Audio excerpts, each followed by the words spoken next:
सेवनी का सच YouTube channel पर आज सभी दर्शकों का स्वागत है।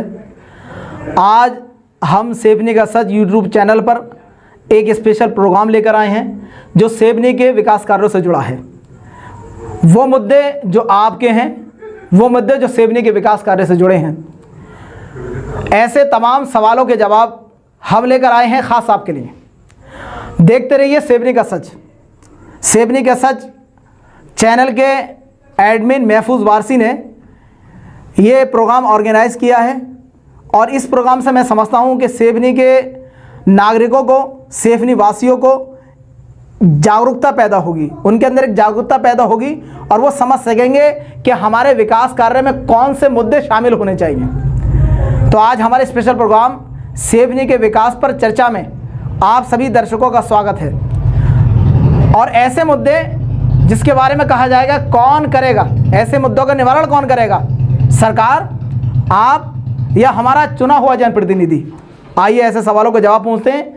आज सेवनी का सच यूट्यूब चैनल की तरफ से जिन लोगों को आमंत्रित किया गया है, जिन नवयुवकों को और जिन सेवनी के सामाजिक कार्यकर्ताओं को, समाज सेवियों को, अपने दर्शकों को मैं परिचित कराता हूं इस प्रोग्राम में जुड़े हुए युवा एवं समाजसेवी कार्यकर्ताओं से।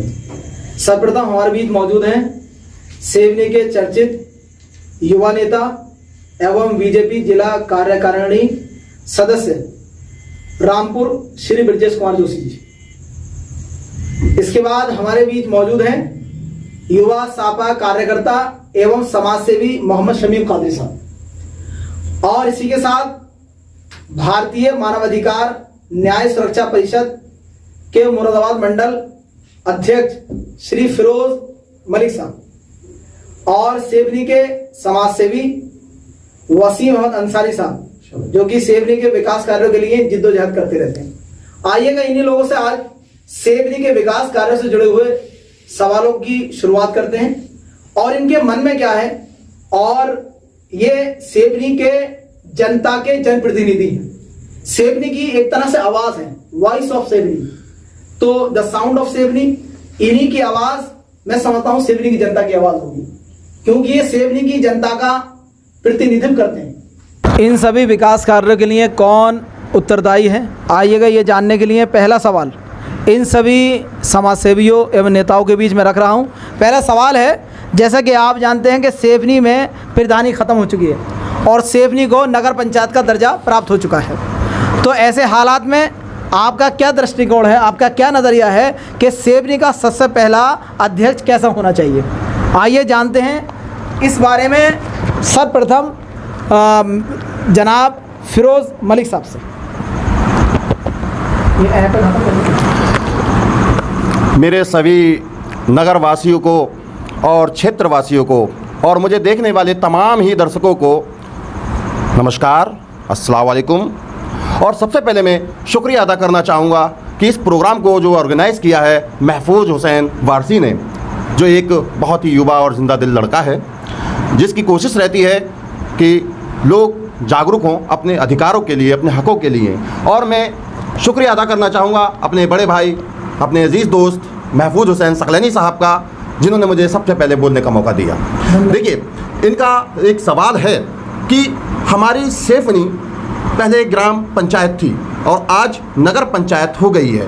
अब प्रथम नगर पंचायत अध्यक्ष चुना जाएगा, वो कैसा होना चाहिए, हमारी कसौटी पे कैसे खरा उतरना चाहिए, उसके अंदर क्या क्या क्वालिटी होनी चाहिए, क्या क्या गुण होने चाहिए। अमूमन होता क्या है कि गांव का प्रधान तो एक अंगूठा छाप भी बन जाता है, भैंसा चराने वाला भी बन जाता है, गाय चराने वाला भी बन जाता है। क्यों? उसका कुनबा भारी होता है, वोट मिल जाते हैं। लेकिन ग्राम पंचायत में बहुत सारी चीज़ें होती हैं। मिसाल के तौर पर ग्राम प्रधान में जो विकास निधि आती है वो डायरेक्टली प्रधान के और सचिव के जॉइंट अकाउंट में आती है। लेकिन नगर पंचायत में जो हमारे वार्ड का सभासद होता है, जिसे हम देहात भाषा में कह सकते हैं मेंबर, उसके भी सहयोग होता है, उसके भी खाते में आता है। अब सवाल ये उठता है कि हम कैसा व्यक्ति चुनें। अमूमन होता क्या है कि हम भेड़ चाल में एक रॉ में बह जाते हैं कि अरे उसका वोट बहुत ज़्यादा है, उसका टेम्पो बहुत हाई है। हम नहीं देखते कि उसके अंदर क्या क्वालिटी है, क्या डिसक्वालिटी है, क्या गुण है, क्या अवगुण है। चलिए, मेरे नज़रिए में सारे प्रत्याशी बहुत बढ़िया हैं, जितने भी हैं सब बहुत बढ़िया हैं, लेकिन उनमें से सबसे बेहतर प्रत्याशी हमें चुनना है। क्यों? इसलिए कि हमारे बच्चों का बेहतर मुस्तकबिल बन सके, हम बेहतर ज़िंदगी जी सकें। हमारी बिजली की समस्या, हमारी पानी की समस्या, अब चलिए पानी की समस्या को ही ले लेते हैं। हमारे सेफनी में ओवर वाटर हेड टैंक बना रखा है, सफ़ेद हाथी, सालों से पढ़ना पड़ा है, लेकिन उससे कभी सप्लाई नहीं हुई। कौन दोषी है भाई? मैं या आप? नहीं पता, बट टंकी है। अच्छा, स्वास्थ्य सेवाओं की हम बात करें, सब एक प्राथमिक स्वास्थ्य केंद्र है जहां पर इमरजेंसी भी उपलब्ध नहीं है। यदि आपको रात के 12 बजे कोई दिक्कत हो जाए, कोई परेशानी हो जाए, तो उठा के भैया 800 रुपये बैन वाले को दे के मुरादाबादी भागोगे? यहाँ अस्पताल में सुविधाएं नहीं हैं, कौन पूरी करेगा भाई? या जूते चमकाने कर या काले चश्मे लगा करके या बढ़िया सी गाड़ी में बैठ करके हम नगर पंचायत अध्यक्ष हैं, ऐसे बैठ जाएं? नहीं जी, आपको जिम्मेदारी तय करनी है। आपको पैसे लेके वोट नहीं देना है, आपको ये देखना है कि उसके अंदर क्या क्वालिटी। सबसे पहली क्वालिटी मैं बता रहा हूँ आपको कि वह ज़मीनी स्तर का आदमी हो।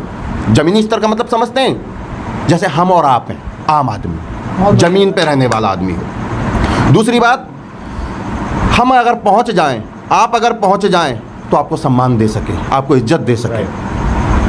तीसरी बात, आपका अगर कोई काम है तो मुंह बिगाड़ के ना कहे अरे हो जाएगा, बार बार चले आते हो।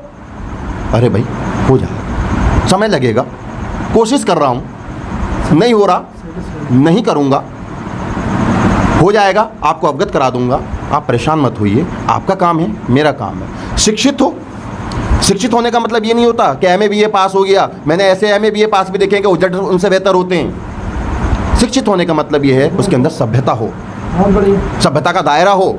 बुजुर्ग से कैसे बात करनी है, महिला से कैसे बात करनी है, बच्चों से कैसे बात करनी है। नाम का भूखा ना हो, पैसे का भूखा ना हो। बहुत सारी खूबियां हैं। फिर कभी किसी दिन और आऊँगा आपके साथ महफूज भाई के इस डिबेट के प्रोग्राम में, अगर इन्होंने मुझे ये आमंत्रित किया तो फिर मैं और बहुत सारे आपको बातें बताऊंगा। खैर इंशाल्लाह बात बहुत मुख्तसर और कर रहा हूँ अपनी। अगर मेरी कोई बात किसी भी दर्शक को बुरी लगी हो उसके लिए मैं क्षमा प्रार्थी हूँ, लेकिन सच्चाई ये है, ये मेरे दिल की आवाज़ है। इसी के साथ मैं अपनी बात को विराम देता हूँ। धन्यवाद। और इसके बाद बहुत ही शानदार विचार रख रहे थे हमारे सेवनी के युवा नेता एवं समाजसेवी फिरोज़ मलिक साहब। उनकी बहुत सारी बातें अच्छी लगी मुझे, लेकिन आइएगा इस पर लास्ट में पूरी परिचर्चा की जाए। उससे पूर्व में शमीम कादरी साहब से इसी सवाल पर कि सेवनी का जो नगर पंचायत अध्यक्ष हो वो कैसा हो, उसके अंदर क्या गुण हो। जितने फिरोज़ मलिक साहब ने बताए बहुत अच्छे गुण बताए, बहुत अच्छी क्वालिटीज़ बताई, और क्या होना चाहिए जिससे सेवनी की जनता को ज़्यादा से ज़्यादा फ़ायदा हो, बेनिफिट हो। आइए शमीम भाई से जानते हैं। सबसे पहले तो मैं महफूज अली वारसी का बहुत तहे दिल से शुक्रगुज़ार हूँ जो इन्होंने मुझे इस डिबेट में बोलने का अवसर दिया। और सभी से मेरी यही गुजारिश है कि सेफनी का नगर पंचायत अध्यक्ष जो चुना जाए वो सबसे पहले तो मेरी राय तो यही है कि युवा होना चाहिए वो। दूसरी चीज़ ये है कि नगर पंचायत अध्यक्ष जो है वो शिक्षित और ईमानदार होना चाहिए। बहुत सारी दिक्कतें अक्सर चलती हैं, जैसे कि शिक्षित है, पढ़ाई लिखाई, कारोबार और स्वास्थ्य के मामले में ज़्यादा परेशानी का सामना करना पड़ता है। दूसरी चीज़ यह है कि आदमी को अपनी जिम्मेदारी समझनी चाहिए कि मैं एक संवैधानिक पद होता है ये भी नगर पंचायत अध्यक्ष का, तो उसका सही फ़ायदा उठाए और लोगों की तन से मन से धन से ईमानदारी से बिल्कुल लोगों की सेवा करने में आगे से ज़्यादा हाथ से हाथ बढ़ाकर कांधे से कांधा मिलाकर लोगों की सेवा में जुड़ जाए। ज़्यादा ना बोलते हुए मेरा तो यही मानना है कि ईमानदार, शिक्षित, होनहार, और अब तो युवा पीढ़ी ज़्यादा आगे ही चल रही है, तो सबसे ज़्यादा युवाओं का सहयोग है, युवा ही आना चाहिए। मेरे हिसाब से तो यही है, बाकी यही राय है मेरी। तो बहुत बढ़िया, बहुत शुक्रिया। शमीम भाई बहुत अच्छे विचार रख रहे थे कि हमारा सेवनी का प्रथम नगर पंचायत अध्यक्ष कैसा होना चाहिए। इन्होंने बहुत अच्छी क्वालिटीज़ बताई। आइएगा मज़ीद इसके बारे में और जानते हैं, और इस वार्तालाप के लिए आगे बढ़ाते हुए मैं आमंत्रित करता हूं अपने प्रिय मित्र बीजेपी के जिला कार्यकारिणी अध्यक्ष सदस्य ब्रिजेश जोशी साहब को। नमस्कार, आपका बहुत बहुत धन्यवाद, आपने डिबेट में बोलने का मौका दिया। मैं कहना चाहूँगा कि अध्यक्ष के लिए जो हमारे नगर पंचायत अध्यक्ष चुना जाए, वो सिर्फ सेफनी की आवाम से मैं गुजारिश करता हूँ कि उनसे ज़्यादा बेहतर कोई नहीं जानता कि वो किसे चुनेंगे, क्योंकि सब कुछ आवाम के हाथ में होता है कि किसे चुना जाए किसे नहीं। अब उनके हाथ में ये है कि वो एक पौए में वोट दें, या पैसे से वोट दें, या ईमानदार आदमी को वोट दें। इन चीज़ों के सामने ही हमारा अध्यक्ष खड़ा हुआ है कि हमें इन चीज़ों को छोड़ करके किस चीज़ को पकड़ना है, वो हमारी आवाम जानती है। अगर हमारी आवाम पौओं में बिक जाती है, पैसों में बिक जाती है, तो हमारा जो अध्यक्ष होगा वो ऐसा ही होगा, पौए लेने वाला, पैसे लेने वाला, खाने वाला। क्या विकास करेगा वो आदमी, और क्यों विकास करेगा जब वो पहले पैसा खर्च कर देगा? तो बहुत से लोग आज अपने पैसे के बल पे अध्यक्ष बनना चाहते हैं, बहुत से प्रधान बनते हैं पैसे के बल पे, लेकिन उनकी गलती नहीं है जो लोग विकास नहीं कराते हैं। विकास वो क्यों कराएंगे जब वो पहले ही अपना इतना पैसा खर्च कर देंगे? जब पैसा खर्च जो करेगा तो वो विकास नहीं कराएगा। मेरा आप सभी लोगों से गुजारिश है, जितने भी लोग मेरे ये सेफनी नगरवासी देख रहे हैं, मैं सभी से हाथ जोड़कर निवेदन करता हूं कि अच्छे विकास के लिए, विकास के मुद्दे तो बहुत सारे होते हैं कि किस किस तरीके के विकास होते हैं। मैं हर विकास के मुद्दे पे आपसे कहूँगा ये विकास वो विकास, विकास कोई सा भी हो, विकास ही कहलाया जाता है। इसलिए मैं हर आप नागरिकों से निवेदन करता हूं कि अगर आप बस्ती में विकास चाहते हैं और अपनी बस्ती को अच्छी तरीके से एक स्वच्छ सुंदर बनाना चाहते हैं, तो हमें इसी तरीके से स्वच्छ छवि का और अच्छी छवि का एक नगर अध्यक्ष बनाना पड़ेगा, जो कि हमारे तुम्हारे बीच में ही है, और हमें तुम्हें वो देखना है कि कौन अच्छा है कौन बुरा है। मैं आप सभी लोगों से यही निवेदन करता हूं कि अपना वोट जो भी आप दें, ऐसे आदमी को दें जो हम उस वोट के काबिल हो। धन्यवाद, अपनी वाड़ी को विराम देता हूं। महफूज भाई, बहुत बहुत धन्यवाद आपका मुझे मौका देने के लिए। जी ब्रजेश भाई, जी ब्रजेश भाई, बहुत बहुत धन्यवाद आपका। और इसी के साथ ब्रजेश भाई ने इस सवाल के जवाब में जो बातें कहीं बहुत अच्छी लगी कि जनता कैसे वोट देगी, पौवे में बिकेगी, पैसे में बिकेगी, या जनता सच्चे ईमानदार जनप्रतिनिधि का चुनाव करेगी जिससे सेवनी का विकास कार्य हो। और ये बात बिल्कुल सत्य है, एकदम ट्रू है, this is true, universal true, कि जहाँ जनता ऐसे लुच्चे लफंगे लोगों को कुर्सी पे बिठाती है, वहाँ की जनता हमेशा परेशान रहती है। आइएगा इस सवाल के आखिर में और इस सवाल के इख्तिताम में मैं आमंत्रित करता हूँ जनाब वसीम अहमद अंसारी, सेवनी के युवा समाज सेवी। अस्सलाम वालेकुम, नमस्कार। मैं पहले एडमिन महफूज अली वारसी का बहुत बहुत धन्यवाद देना चाहता हूँ कि उन्होंने इस डिबेट में मुझे बोलने का मौका दिया। और नगर पंचायत का अध्यक्ष का चुनाव आने वाला है कुछ टाइम बाद, इसे सभी लोग जो है ध्यान में रखते हुए अच्छे युवा शिक्षित जो अच्छा पढ़ा लिखा इंसान हो, समझदार, उसे चुनें और शिक्षा के आगे बढ़ाएं। और स्वास्थ्य की बहुत सी ऐसी समस्याएं हैं सेफनी के अंदर, शिक्षा और सड़कों वगैरह का जो भी है, बाकी तो सभी लोगों ने बता दिया है, ब्रजेश भैया ने बता दिया, फिरोज भाई ने भी, सहीम भाई ने भी। वैसे मैं इतना नहीं कह पाऊँगा क्योंकि सारी बातें पहले ही बोल चुके हैं सब लोग। हमारे पिछले सवाल का जवाब बहुत अच्छा मिला, बहुत अच्छे उस सवाल के जवाबात हमें हासिल हुए। लेकिन आइए अगला सवाल लेते हैं। अगला सवाल बड़ा ही हॉट सवाल है, और कैसा सवाल है, ये हर इंसान की दिल की आवाज़ है। हर इंसान चाहता है ऐसा हो, चाहे वो ग्राम पंचायत में हो या ये नगर पंचायत में हो या नगर परिषद में हो, कहीं भी हो, हर व्यक्ति की दिल की आवाज़ होती है। और मैं इस सेवनी का सच प्रोग्राम के माध्यम से ये बहुत ही हॉट सवाल रखने जा रहा हूँ, क्या चुने हुए जनप्रतिनिधि को खुली सभा कर विकास कार्यों की समीक्षा करनी चाहिए? यानी कि लोगों के बीच वो अपने डेवलपमेंट वाले विकास कार्य को रखे, बताए कि मैंने क्या किया है, उसकी पूरी लिस्ट बना के रखे। क्या ऐसा होना चाहिए? आइए सबसे पहले मैं शुरुआत करता हूं जनाब वसीम अहमद अंसारी साहब से कि वो क्या कहना चाहते हैं इस विषय में। नगर पंचायत अध्यक्ष जो भी बने, उसे अपने जो विकास कार्य किए हैं 5 साल में, ऐसा होना चाहिए जो कि सभी लोग खुली सभा रखकर समीक्षा बैठक करें। जो कमियां रह गई हैं वो नगरवासियों से उनसे पूछें, उनके द्वारा जो भी राय हैं, अच्छी राय हैं, उन्हें एक्सेप्ट करें, उनको आगे बढ़ाएं।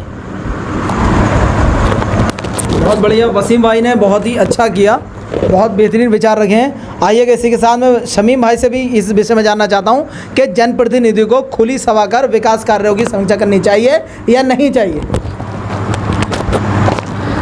समीक्षा तो बिल्कुल लाजमी बनती है करनी, बहुत बढ़िया। लेकिन दूसरी बात यह है कि जो जनप्रतिनिधि जो सच्चा और ईमानदार रहेगा, जिसने विकास करा है, वो खुली बैठक क्या हज़ारों लाखों की तादाद में बीच में बैठ के भी कह सकता है, अपना कार्य करा सकता है, कह सकता है और दिखा भी सकता है।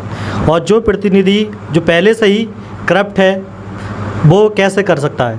जो आदमी चोर होता है वो कहीं नहीं कर सकता, नहीं सामने आ सकता है। और जो ईमानदार, शिक्षित और बिल्कुल ईमानदार जो आदमी होगा जिसने कार्य करा है, वो लाखों की तादाद में भारी भीड़ में, संख्या में समीक्षा के कहीं भी कहलवा लो से, वो हमेशा तैयार रहेगा और अपने कार्य ज़रूर अवगत कराएगा पब्लिक से। हाँ, ये बहुत अच्छी बात कही है शमीम भाई ने कि जो ईमानदार व्यक्ति है ना, ऑनेस्ट मैन, हमेशा वो किसी से दबकर नहीं रहता, वो अपनी बातों को दबाता नहीं है बल्कि खोल कर दिखाता है अपने रजिस्टर। और जो लोग बेईमान होते हैं वो अपने रजिस्टर को दबा कर रखते हैं या तो फिर उस रिकॉर्ड को ख़त्म कर देते हैं, जिस तरह हमने देखा है। बहरहाल मैं किसी व्यक्ति विशेष का नाम नहीं ले रहा हूँ। अब इस चर्चा पर और मैं जानना चाह रहा हूँ जनाब ब्रिजेश भाई से। ब्रिजेश भाई बताइएगा क्या कहना चाहते हैं?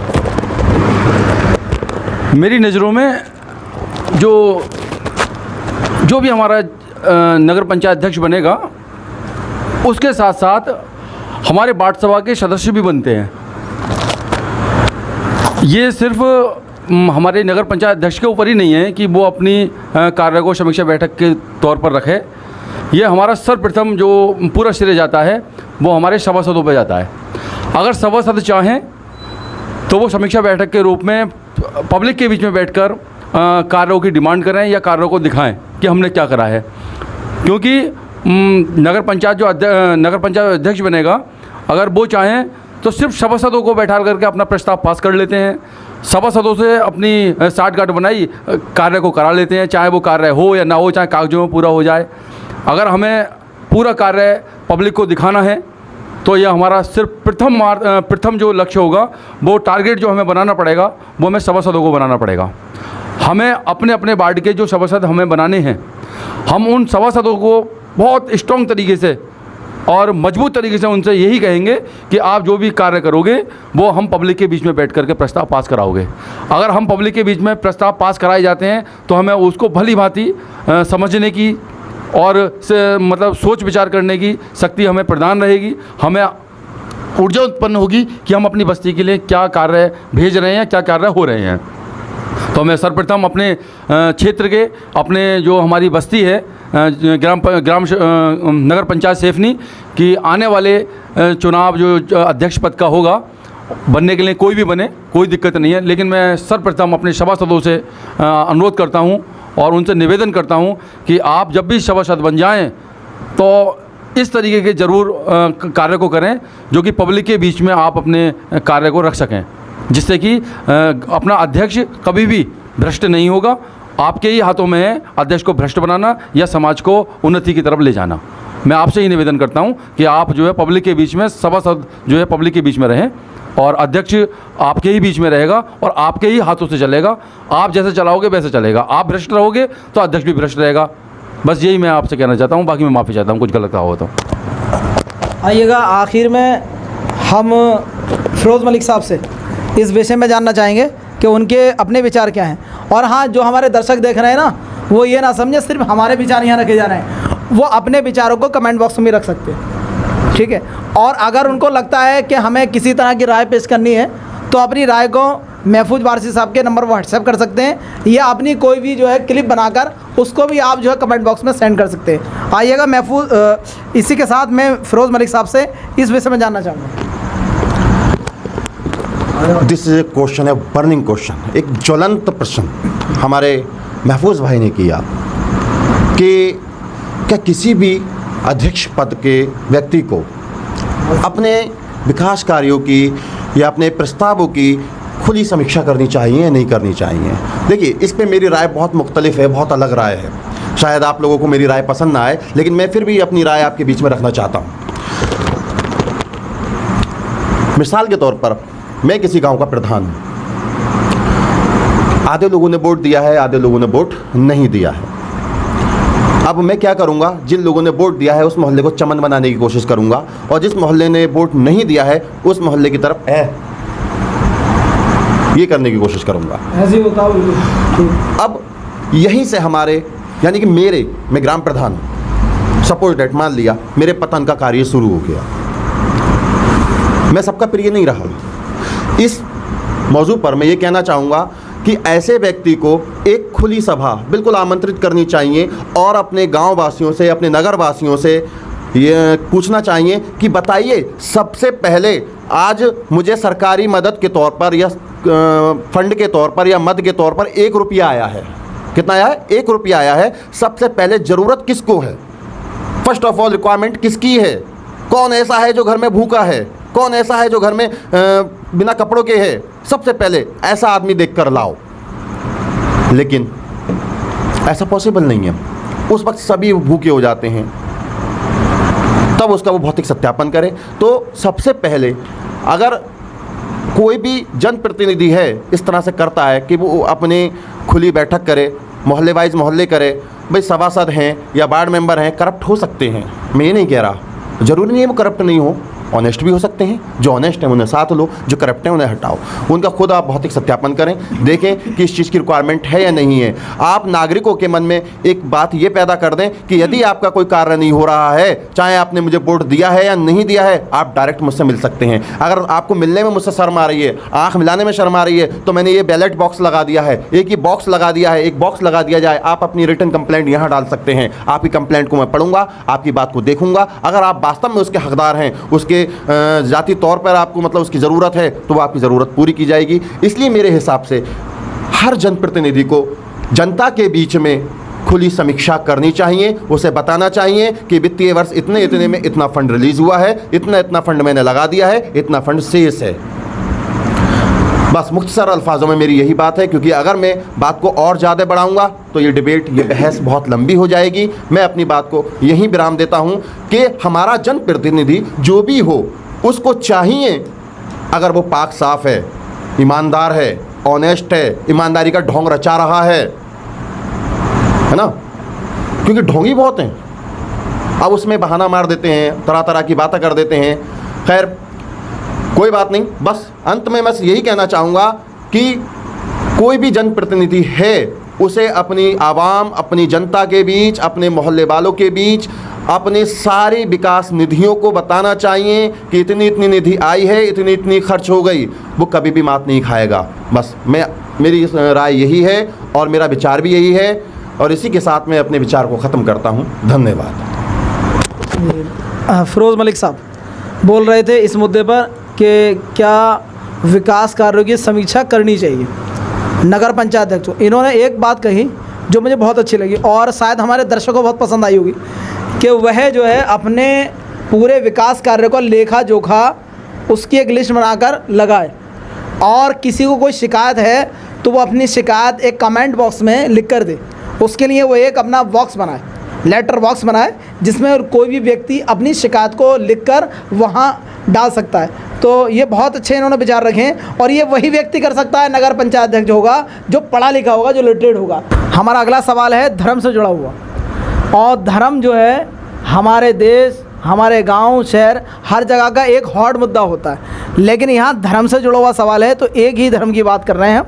यहाँ पर सेवनी में रामगंगा नदी स्थित है, एक तट है, पवित्र तट है, जहाँ प्रत्येक व्यक्ति जो है अपनी आस्था के प्रतीक मानते हुए वहाँ जाता है और अपने बुज़ुर्गों की, अपने परिवार की किसी व्यक्ति की अस्थियाँ विसर्जन करता है और उनकी आत्मा को शांति प्राप्त हेतु वहाँ प्रार्थनाएं करता है। तो वहाँ अभी तक कोई सुव्यवस्थित, कोई अच्छे ढंग का शमशान घाट की कोई व्यवस्था नहीं है।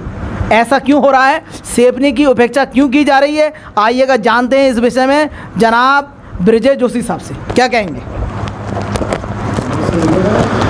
मैं इस मुद्दे पे बहुत ही गंभीर रूप से काफ़ी बार चर्चा कर चुका हूँ और मैंने इस मुद्दे को माननीय हमारी 38 मिलक विधायक श्रीमती राजबाला जी से अनुरोध करा था।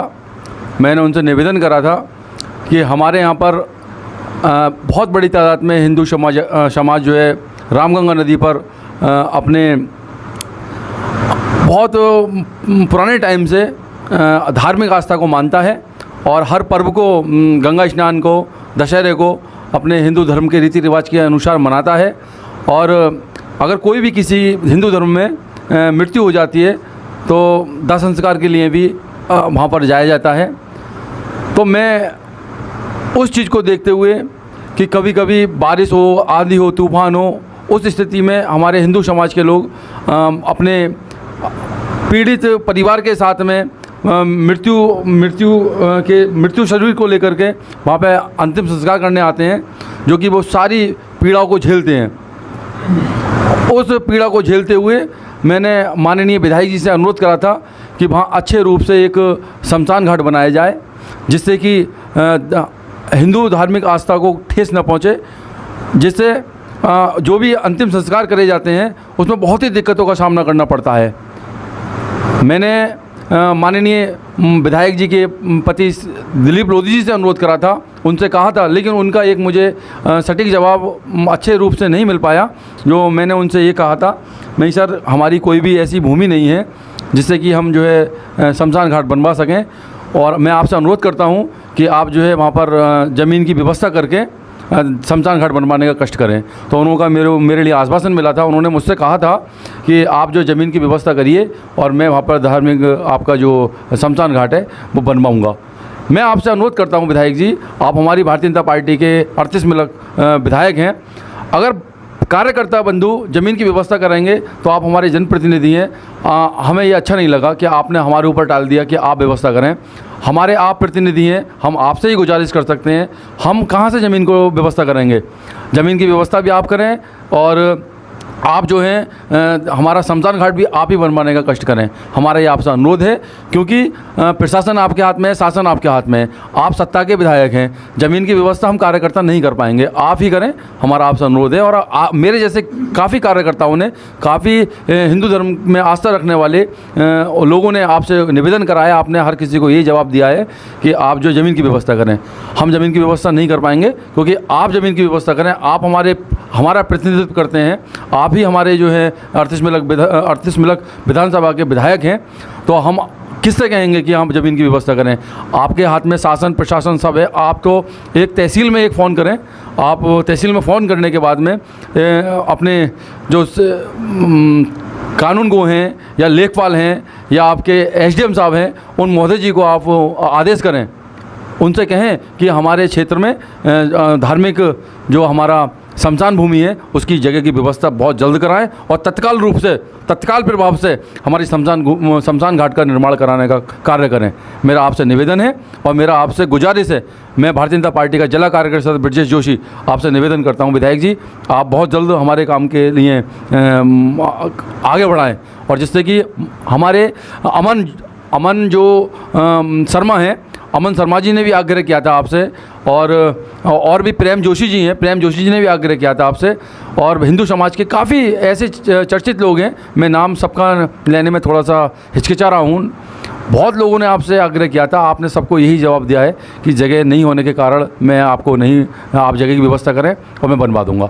जगह की व्यवस्था आपको ही करनी पड़ेगी, बनवाना भी आपको पड़ेगा। हम आपसे निवेदन भी कर रहे हैं और आग्रह भी कर रहे हैं, और आपसे ठोस तरीके से भी हमारी मांग भी है, क्योंकि हम अपने समाज में रह करके अपने समाज के हित के लिए बात नहीं कर सकते, तो हमारा आपको विधायक बनाने का क्या फ़ायदा विधायक जी?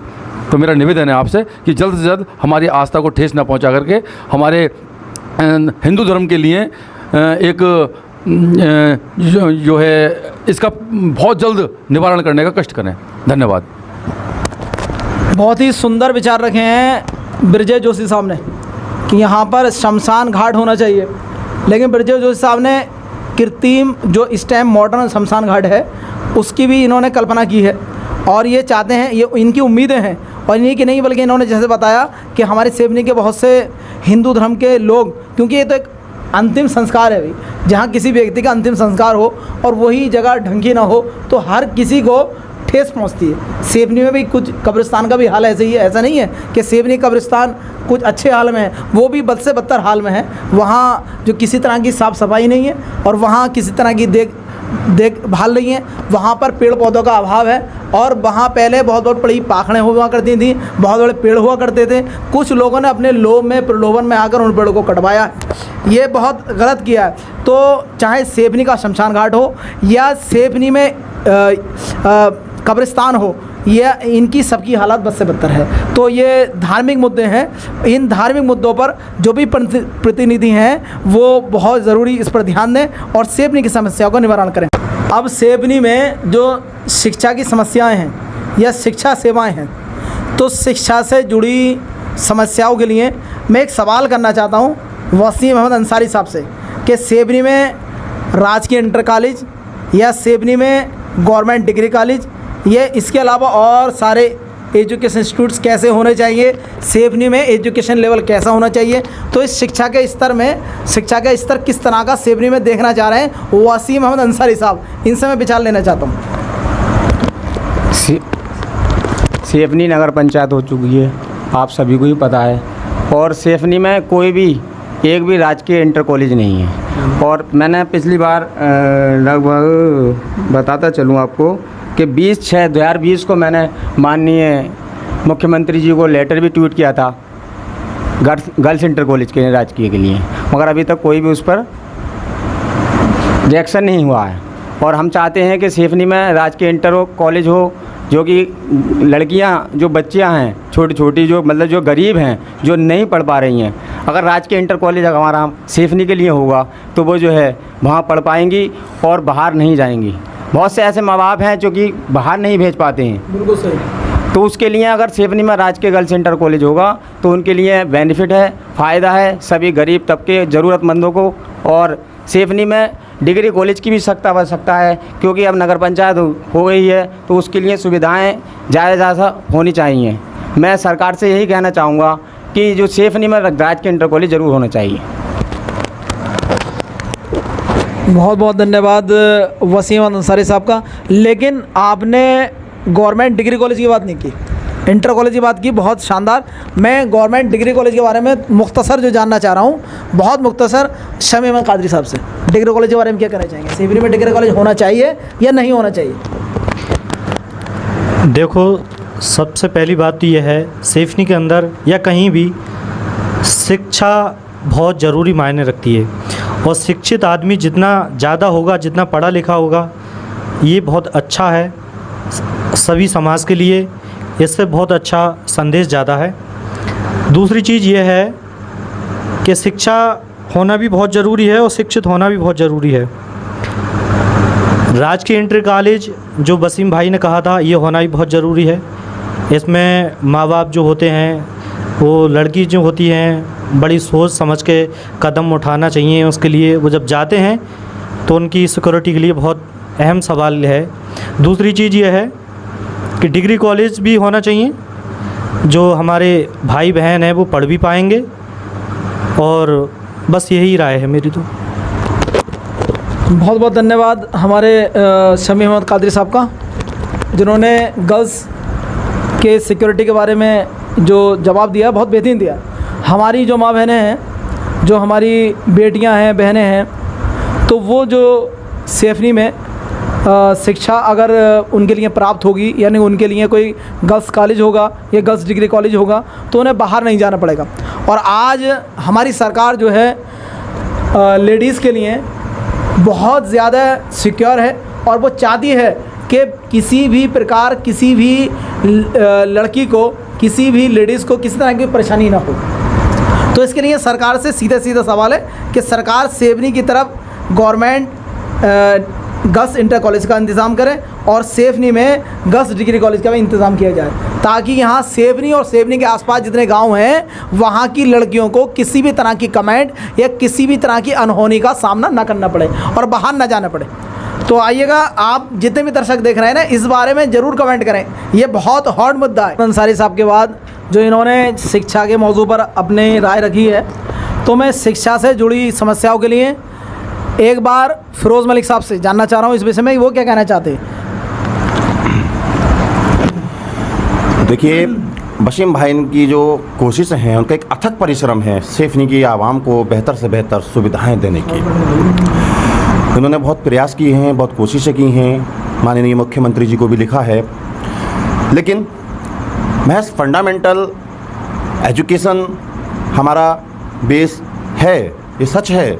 और फंडामेंटल एजुकेशन के लिए हमारे यहाँ पर प्राइवेट इंस्टीट्यूट, प्राइवेट कॉलेजेस वगैरह मौजूद हैं, बट क्या है कि उनमें बहुत ज़्यादा महंगी फ़ीस होती है, हर आदमी नहीं पढ़ा पाता। लेकिन उनमें भी पढ़ने वाले लोग, जो हमारे प्राइवेट इंस्टीट्यूट हैं, जो इंटर कॉलेजेस हैं, उनमें पढ़ने वाले लोग भी आगे की पढ़ाई के लिए बड़े परेशान रहते हैं। कारण क्या है कि आजकल एक ट्रेडिशनल एजुकेशन जो हमारी है, परंपरागत शिक्षा जिसको हम कहते हैं, उसको ग्रहण करने के बाद में जॉब की कोई गारंटी नहीं होती। आजकल युवा देखता है प्रोफेशनल जॉब, अपना फ्यूचर सिक्योर करने के लिए, लाइक डेट लड़कियां देखती हैं ANM, GNM, कोई पैरामेडिकल कोर्सेज के लिए यहाँ पर नियर बाई कोई कॉलेज नहीं है। कहाँ जाएंगी लड़कियाँ? एक रामपुर में नीलावेड़ी केंद्र है, नीलावेड़ी पैरामेडिकल कॉलेज है, उसमें भी इतनी सीटें हैं कि रामपुर के ही लोगों से भर जाती हैं, तो क्षेत्र के लोग कहाँ जाएं। फिर दूसरी बात, अगर वो वहाँ पर फाइट करके अपने आप को मेरिट में ले भी लेते हैं तो डिस्टेंस बहुत ज़्यादा हो जाती है। जवान बच्ची को माँ बाप कैसे भेज दें भाई। मेरी राय ये है कि हर 10 या 15 किलोमीटर के दायरे में पैरामेडिकल कोर्सेज से रिलेटेड इंस्टीट्यूशन हो, इंजीनियरिंग से रिलेटेड इंस्टीट्यूशन हो। और जहाँ तक मैं कहना चाहूँगा कि सैफनी एक ऐसा प्लेस है, एक ऐसी जगह है जो मुरादाबाद डिस्ट्रिक्ट, बदायूं डिस्ट्रिक्ट और संभल डिस्ट्रिक्ट सबके बॉर्डर के नियर बाई है और एक अच्छा हब है। लगभग दर्जनों गांव यहाँ से जुड़े हुए हैं। तो मेरी अपनी निजी राय है कि सैफनी में एक पैरामेडिकल कोर्स से रिलेटेड एक इंस्टीट्यूशन हो, इंजीनियरिंग से रिलेटेड हो, मैनेजमेंट से रिलेटेड हो। अगर ऐसे कोर्सेज़ों की यहाँ पर इंस्टीट्यूशन हो जाते हैं तो हमारे क्षेत्र के युवा उड़ान भरेंगे। बस मैं यही कहना चाहूँगा कि गवर्नमेंट फंडामेंटल एजुकेशन के लिए चाहे एक बार को इधर फोकस ना करे, लेकिन वोकेशनल कोर्सेज की तरफ फोकस करे, जिससे कि रोजगार परक हमें शिक्षा मिल सके। हमारे जो नौनिहाल हैं, हमारे बच्चे हैं, अपने भविष्य को संवार सकें। कहीं भी अपना वो पॉलिटेक्निक या ITI करके कहीं प्राइवेट सेक्टर में जॉब कर ले, क्योंकि आत्मनिर्भर भारत है। तो आत्मनिर्भर भारत होने के लिए शिक्षा भी आत्मनिर्भर होनी चाहिए। बस मैं इसी के साथ अपनी वाणी को विराम देता हूँ। धन्यवाद। फिरोज़ मलिक साहब वोकेशनल कोर्सेज पर बोल रहे थे और बहुत ही अच्छे इनके विचार रहे शिक्षा के ऊपर। अगला सवाल है चिकित्सा सेवाएं। तो चिकित्सा की जो सेवाएं हैं, मेडिकल सर्विसेज सैफनी किस तरह हैं, ये बद से बदहाल हैं, क्यों हैं और कैसे सही होंगी, कौन करेगा? आइएगा इस विषय में मैं जानना चाहता हूँ शमीम अहमद कादरी साहब से। आप क्या कहना चाहते हैं? देखिए, मेरा कहना तो सिर्फ यही है कि आप और हम सरकार से अनुरोध कर सकते हैं, एक रिक्वेस्ट कर सकते हैं कि स्वास्थ्य संबंधित जितने भी कार्य हैं वो सैफनी के अस्पताल में, सामुदायिक स्वास्थ्य केंद्र में ज़्यादा से ज़्यादा ध्यान दें। यहाँ पे तो स्वास्थ्य सेवाएं बहुत लचर हैं, बहुत एक तरह से ख़राब स्थिति है। ना तो यहाँ पे एंटी रेबीज इंजेक्शन है और ना ही कोई MBBS डिग्री वाला डॉक्टर है और ना ही बहुत सारी दिक्कतें आती हैं। यहाँ पे 2 बजे के बाद में स्टाफ बंद हो जाता है, पूरा अस्पताल ही बंद हो जाता है। मान लो अगर 2 बजे के बाद में किसी को हार्ट अटैक हो गया, किसी भी तरह की बड़ी जिम्मेदारी बीमारी हो गई, इमरजेंसी में जाना पड़ गया, तो फिर कहाँ जाएगा? मान लो मुरादाबाद है, 100 किलोमीटर, 50 किलोमीटर या 30 किलोमीटर कहीं भी जाना है। अगर हमारे यहाँ सैफनी में चिकित्सा संबंधित सारी सुविधाएँ होंगी तो सबसे पहले आदमी सैफनी में ही जाएगा। और ना ही तो कोई एम्बुलेंस है। मैं और आप और हम सब लोग बस सरकार से रिक्वेस्ट कर सकते हैं और अनुरोध कर सकते हैं कि सरकार इस चीज़ पे ज़्यादा से ज़्यादा ध्यान दे। और सबसे मेन चीज़ तो आप आदमी की हेल्थ है। हेल्थ ठीक रहेगी तो हर मुद्दे पर चर्चा और विषय कर सकता है। इसीलिए मैं विराम देता हूँ। धन्यवाद। बहुत ही शानदार, शमीम भाई ने बहुत अच्छा मतलब इस पर अपने विचार व्यक्त किए हैं और इससे पहले जो है फिरोज़ मलिक साहब ने शिक्षा पर बोला। तो शिक्षा और स्वास्थ्य किसी भी देश, किसी भी प्रदेश, किसी भी गांव, किसी भी सिटी या किसी भी जगह या किसी भी घर की मेन फंडामेंटल मुद्दे होते हैं, ये हॉट मुद्दे होते हैं। अगर किसी घर में लोग शिक्षित नहीं हैं तो वो हमेशा दूसरों के मोहताज रहते हैं, और किसी घर में लोग स्वस्थ नहीं हैं तो हमेशा लोग दूसरों से दबे रहते हैं। तो जहाँ के लोग स्वस्थ होंगे, पढ़े लिखे होंगे, वही देश, वही गाँव, वही राज्य और वही जनपद पूरे देश में तरक्की करेगा। ये जो मुद्दे आपने सुने हैं कि सेबनी का नगर पंचायत अध्यक्ष कैसा होना चाहिए, सेबनी में चिकित्सा सेवा कैसी होनी चाहिए, सेबनी में शिक्षा की सेवाएं कैसी होनी चाहिए, ये तमाम मुद्दों पर हमने बात की, जिसमें हमारे ब्रिजेश जोशी साहब और शमीम कादरी साहब, फिरोज़ मलिक साहब और समाज सेवी वसीम अहमद अंसारी साहब मौजूद थे। अब इसके साथ साथ कुछ और भी मुद्दे हैं, लेकिन मैं ये चाहता हूँ इन मुद्दों को मैं खुद ही एक्सप्लेन करना चाहता हूँ। और मेरे जो दर्शक देख रहे हैं इस सेबनी का सच चैनल के माध्यम से, मैं उनसे भी कहना चाहता हूँ, अगर उनके जहन में, उनके माइंड में किसी तरह की कोई बात है या सुझाव है जो कि वो सेबनी के नेताओं को देना चाहते हैं या सेबनी के जनप्रतिनिधियों को देना चाहते हैं या सेबनी के माध्यम से इस सवाल को अपने मुख्यमंत्री तक पहुंचाना चाहते हैं, तो वो अपने सवाल को कमेंट बॉक्स में लिख सकते हैं। तो कुछ सवाल ऐसे हैं जिन्हें मैं इनसे नहीं पूछ रहा, खुद कहना चाहता हूँ, मेरे दिल की आवाज़ है कि सेबनी में रोडवेज़ की हालत, सेबनी अब तो रोडवेज़ ही नहीं है, हालत क्या होगी। सेबनी के अंदर ट्रांसपोर्ट सर्विस का बहुत ही ज़्यादा खस्ता हाल है, क्योंकि सेबनी के अंदर 1-2 रोडवेज़ आती हैं, जो सिरौली को जाती है, मुरादाबाद से आती है, और एक सुबह जाती है जो मुरादाबाद जाती है 7:30 बजे। उसके बाद कोई भी रोडवेज़ यहाँ मौजूद नहीं है, बल्कि सेबनी की जनता की अक्सरियत देखते हुए, सेबनी की जनता का इतनी कसरत देखते हुए यहाँ पर एक रोडवेज़ का निर्माण होना चाहिए, जिससे यहाँ की जनता को दिल्ली के लिए या रामपुर के लिए, मुरादाबाद के लिए, चंदौसी के लिए, बदायूं के लिए हर समय रोडवेज़ उपलब्ध होनी चाहिए। और यहाँ के जो व्यापारी हैं वो अपने व्यापार को ज़्यादा एक्सटेंशन क्यों नहीं कर पाते, ज़्यादा बड़ा क्यों नहीं पाते, क्योंकि यहाँ की ट्रांसपोर्ट सर्विसेज बहुत ख़राब है। शाम को 7 बजे के बाद गवर्नमेंट सर्विस की तो खैर उम्मीद क्या करें, प्राइवेट सवारी भी कोई मैसर नहीं होती है। और इसके साथ एक मुद्दा और है सेबनी के अंदर, लाइट का मुद्दा, विद्युत आपूर्ति का। अब तो सेबनी में इतनी लाइट आपूर्ति का मुद्दा चल रहा है कि जब देखो लाइट भाग जाती है, उसकी मन मर्जी चल रही है कि जिस समय आती है और जिस समय चली जाती है, किसी भी समय चली जाती है। तो लाइट की अपनी मन मर्जी है। और इसके साथ साथ लोगों के बिल बहुत हाई फाई आ रहे हैं। पहले व्यक्ति का जो बिल आता था किसी का 300-400, लेकिन इस बार ऐसा हो रहा है किसी के 900, किसी के 1000, किसी के 1500। तो ये जो है इस चैनल के माध्यम से मैं मुख्यमंत्री जी से निवेदन करना चाहूँगा कि कृपया करके सेबनी का विशेष ध्यान रखा जाए। सेबनी की बहुत उपेक्षा हुई है। अब तक जितनी सरकारें आई हैं, किसी सरकार ने सेबनी का विकास नहीं किया है। हमें इस सरकार से उम्मीद है, हमारे समाज सेवी वसीम अहमद अंसारी साहब ने जो सेबनी में छितौनी रोड है उसके लिए जिद्दोजहद की, पिछली सरकार ने ना किया, लेकिन इस सरकार ने वो रोड डाला है। हम सरकार से खुश हैं, ऐसा नहीं है, और हम किसी विशेष पार्टी की बात नहीं कर रहे हैं, हम सरकार की बात कर रहे हैं। तो इसलिए सेबनी के अंदर रोडवेज़ की समस्या का समाधान किया जाए, बिजली की समस्या का समाधान किया जाए। इसी के साथ हम अपने विचारों को यहीं समाप्त कर रहे हैं। लेकिन अंत में मैं अपने दर्शकों से कहना चाहूँगा कि हमने जो ये डिबेट रखी है, इस डिबेट में ये फर्स्ट टाइम डिबेट रखी गई है, और इस डिबेट का ऑर्गेनाइजेशन जो किया गया है, इसको ऑर्गेनाइज़ करने वाले हमारे ऑर्गेनाइज़र हैं महफूज अली वारसी साहब जी। तो इसके माध्यम से आपको जागरूक करने का कार्य किया गया।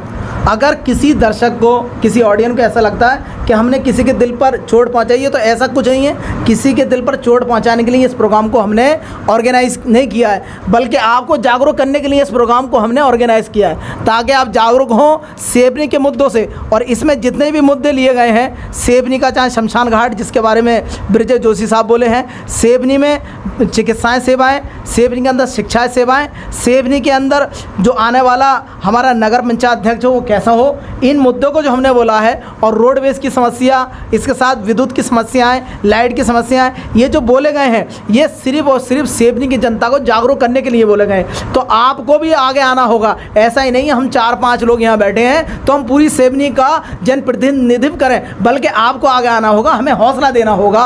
और इस यूट्यूब चैनल को ज़्यादा से ज़्यादा लाइक करें, सब्सक्राइब करें और शेयर करें, ताकि लोगों को पता लगे कि सेवनी किस अभाव में जी रही है, सेवनी लोग किस परेशानी में रह रहे हैं, सेवनी के अंदर कैसे कैसे विकास कार्य जो अभी तक हो नहीं पाए, सेवनी सिर्फ वादे किए गए।